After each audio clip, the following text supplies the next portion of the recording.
Here in the Newseum, looking at this new Freedom House Global Press Freedom Index. They put up a new interactive here. Includes exhibits and graphics that look back at some of the important events of the last year and look at something very serious. The fact that in most of the world, press freedoms do not exist in the way that we might appreciate them here. According to Freedom House's newly released index, we're talking about one of every 6 people on Earth enjoys press freedoms as we understand them. The vast majority do not. And you can see that depicted in the graphic up here. The red is not free, the yellow is partly free, and the green is. So there's some perspective. Here you have a handwritten newspaper from Japan reporting upon the disaster there. Certainly a country where we think of things being relatively free.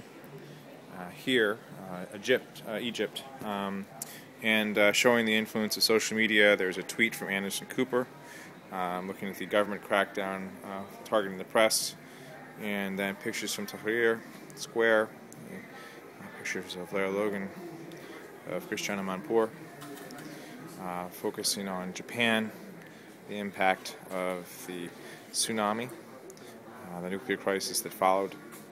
And then looking at what happened in Libya just within this past month, last month in April. Photojournalist Tim Hetherington and Getty Images photographer Chris Hondros were killed by an RPG. We're seeing other journalists disappearing in Syria now and elsewhere.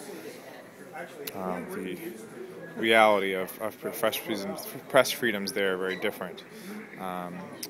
Here's the stat I mentioned: 1 person in 6 lives in the country where the press is free. There are the scores as we look up. Finland at the very top of press freedoms, and North Korea at the very bottom. Here's an explanation for the map in question. You can go to freedomhouse.org, and then here's the good news and the bad news. Moldova, Guinea, Liberia, and Niger have been upgraded.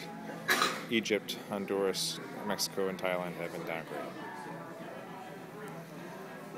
So, to see more of this, go to freedomhouse.org or over to newseum.org, and you'll see more.